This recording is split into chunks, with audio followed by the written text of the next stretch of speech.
আসসালামু আলাইকুম প্রিয় মালয়েশিয়ান প্রবাসী ভাই বোনেরা, আজকের এই ভিডিও থেকে মালয়েশিয়ার গ্রাব কার সম্পর্কে এ টু জেড জানতে পারবেন।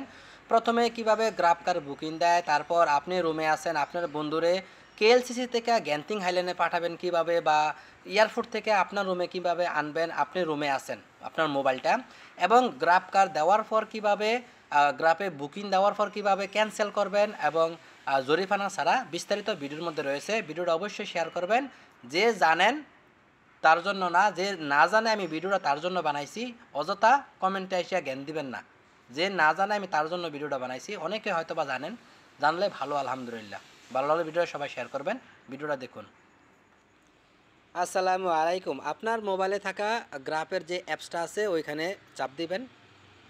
প্রথমে আমরা জানবো যে আপনি যে এক জায়গা থেকে অন্য জায়গায় কীভাবে গ্রাফ বুকিং দেবেন। তারপর যে গ্রাফের গাড়িটা আছে এই গাড়িটার উপরে চাপ দিবেন। ঠিক আছে, গাড়ির উপর চাপ দেওয়ার পর এখানে আসছে যে দেখেন হোয়ার টু, মানে আপনি কোথায় যাবেন। এখানে চাপ দিবেন।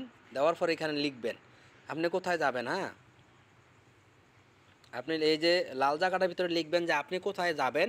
তো আমি যাব KLCC, বোঝানোর জন্য সহজটা দিলাম। আর আপনারা যেখানে যাবেন এই জায়গাটার ভিতরে সবটা লিখবেন। ঠিক আছে, এই যে KLCC পেট্রোনাস টুইন টাওয়ার। আর উপরে যে লেখাটা এটা হলো কারেন্ট লোকেশন, মানে আপনি কোথায় আছেন। এখন দেখুন আমি কোথায় আছি। ঠিক আছে, এই যে একটা নীল কালারের যে ইয়াটা, এটা হলো আমি এখানে আছে আমার মোবাইলটা, কিন্তু আমার মোবাইলটা দেখেন কোথায় আছে, নিচে যে নীলটা এই জায়গাটা। তো এই যে এই সাইডে যে কোনার ভিতরে আছে এই জায়গাটা চাপ দিবেন, মানে আপনি কোথায় দাঁড়ায় রয়েছেন। চেষ্টা করবেন যে কোনো দোকানের সামনে, রেস্টুরেন্টের সামনে বা বাস স্টপে দাঁড়ায় থাকবেন, তাহলে সহজে ভালো, বা অথবা আপনার রুমের নাম্বার। তারপরে যে চোজ দ্য পিক আপ, এখানে চাপ দিলে আপনি চাপ দিলাম। চাপ দেওয়ার পর আসবে যে কত টাকা। হ্যাঁ, ঠিক আছে, আমি যেখানে আছি এখান থেকে KLCC যদি যাই তাহলে 39 রিঙ্গিত দেখাইতেছে। ঠিক আছে, 60 জনের। আর নিচের অংশটা দেখেন, এটা হলো 6 জনের সিট, তাহলে 64 রিঙ্গিত। ঠিক আছে, 6 জনের। তো উপরেটা যদি দেই তাহলে 39 রিঙ্গিত। এ হলো। নিচে দেখেন বুক গ্রাব কার 6 সিটের। তো 6 সিটের যদি দেই তাহলে নিচের দ্বারা, আর উপরেটা হলো কি, এই যে দেখেন এটা হলো 60 সিটের। এই যে ট্যুর, যদি এক সমানে আপনি দুইটা রাইড দিতে পারবেন। দেখেন 2 রাইডস। ঠিক আছে, এক লগে 6 জন এবং 60 জনও দিতে পারবেন। এই যে সবুজ চিহ্ন উঠে রয়েছে। তো আমি শুধু 60 জনের দেবো, বা একজন গেলেও 60 জন দেওয়ান লাগবো, দুইজন গেলেও 60 জন, তিনজন গেলেও 60 জন। ঠিক আছে, এটা হলো। এখনও যদি বুক জাস্ট গ্রাফ, নিচের যে সবুজ লেখাটা এইখানে চাপ দিলই গাড়ি চলে আসবে আপনি যেখানে আছেন এইখানে।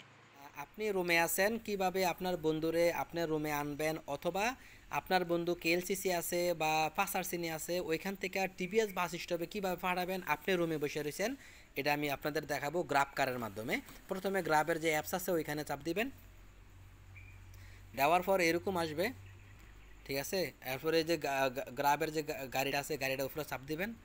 গাড়ির উপরে চাপ দেওয়ার পর এই যে দেখুন হোয়ার টু, মানে আপনার বন্ধুরে কোথায় পাঠাবেন। হ্যাঁ, আপনার বন্ধুরে কোথায় পাঠাবেন এদিকে চাপ দিবেন। বা উপরেও আছে যে আমি আগে এটা দেখাই কোথায় পাঠাবেন, এটা লেখেন। মনে করেন TBS বাস স্টপে পাঠাবেন, TBS। ঠিক আছে, এই যে এখানে দেখুন আছে যে TBS টার্মিনাল বাস, এই যে উপরে প্রথমে এটা দিলেন। দেওয়ার পর এই যে দেখুন পিক আপ লেখা আছে না একটা, এই যে পিক আপ উপরে দেখুন ক্যামেরা সহ, এই যে পিক আপ অ্যাট, এইখানে চাপ দিবেন। এখানে চাপ দেওয়ার পর আপনার বন্ধু যেখানে থাকবে ওই জায়গাটার লোকেশন দিবেন। আপনার বন্ধু আছে মনে করেন KLCC। হ্যাঁ, এখানে লিখবেন, আরে মানুষ, KLCC। দেখুন KLCC, KLCC বলবেন যে বাস স্টপের সামনে, বা KK 7-Eleven অথবা কোনো রেস্টুরেন্টের সামনে বা কোনো দোকানের সামনে থাকতো আপনার বন্ধু, তখন সবচেয়ে সহজ। এবং পেছনের ছবিটা পাঠাই দিলে আপনার কাছে, আপনি লিখে দিলেন যে আপনার বন্ধু কোথায় আছে। তো আমি এখানে দিয়ে দিলাম যে দেখুন কই বাস স্টপ KLCC, এখানে চাপ দিয়ে দিলাম। দেওয়ার পর দেখেন পিক আপ লোকেশান, হ্যাঁ কনফার্ম, সবুজটা দিলাম কনফার্ম। এই যে কনফার্ম দেওয়ার পর এই যে আমি এখন চোজ দ্য পিক আপ, এখানে যদি চাপ দেই তাহলে আপনার মোবাইলটা রুমে আছে, আপনার বন্ধু KLCC থেকে TBS বাস স্টপে যাইতে পারবে। চোজ দ্য পিক আপ দিয়ে দিলাম। দেওয়ার পর এখানে দেখুন কত টাকা, 36 রিঙ্গিত। কথা বুঝছেন, 36 রিঙ্গিত আসছে এখানে ইয়া দেওয়ার জন্য। এই যদি আপনি KLCC থেকে TBS বাস স্টপে যায়। এখন আসুন গ্রাব কার্ডটা আমরা বুকিং দেওয়ার পর কীভাবে ক্যান্সেল করলাম। আমি এই যে বুক দিলাম। এই যে বুকিং দেওয়ার পর দেখেন কোনো একজন ড্রাইভার ধরবে। ঠিক আছে, এই যে কোনো একজন ড্রাইভার ধরে ফেলছে অতি তাড়াতাড়ি সহজে, দেখুন এই যে 7 মিনিট আছে, হ্যাঁ হ্যাঁ এই যে 7 মিনিট লাগবো আইতে, তো আমরা যাইতাম না, যেহেতু এটার আমি ভিডিও বানানোর সাথে ভিডিওটা ইয়ে করছি। তো হ্যাঁ আগে একটা স্টপে থামাইবো, তো ড্রাইভার অনেকটা দূরে আছে না, তো এই যে নিচে দেখবেন ড্রাইভারের নাম সব কিছু আইব না, এই যে চাপ দিবেন নিচে যে ক্যান্সেল লাল লেখাটা দেখেন নিচে ফেল, উপরের দিকে ফুসা দিলেই আপনার এটা আইব, তো ক্যান্সেল বুকিং। এবার কিছু কারণ দেখাইতে হবে যে হোয়াই আর ইউ ক্যান্সেলিং, আপনি কেন ক্যান্সেল দিবেন। তো ড্রাইভার এই যে দেন ড্রাইভার ইজ টু ফেয়ার, অনেক দূরে আছে, এবং ড্রাইভার আক্স টু ক্যান্সেল, ড্রাইভার বলছে আমারে ক্যান্সেল দেওয়ার জন্য। তো এই দুইটার যে কোনো একটা দিবেন দেখেন, বা আপনি লোকেশন চেঞ্জ করলে এনে উপরে না দিয়ে নিচের দুইটা দিবেন, ড্রাইভার টু ফেয়ার মানে অনেক দূরে আছে, শেষ ক্যান্সেল, এই শেষ ক্যান্সেল দিয়ে ফেলছি, কথা বুঝছেন।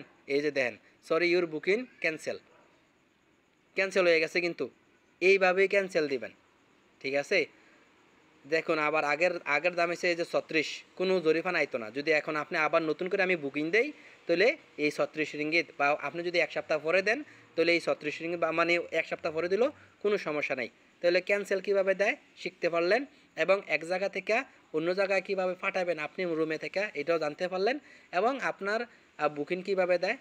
ভিডিওটা ভালো লাগলে অবশ্যই সবাই শেয়ার করবেন, একটু লম্বা হয়ে গেছে। সালামু আলাইকুম, আশা করি অনেক বাংলাদেশি ভাইয়ের উপকার আসবে।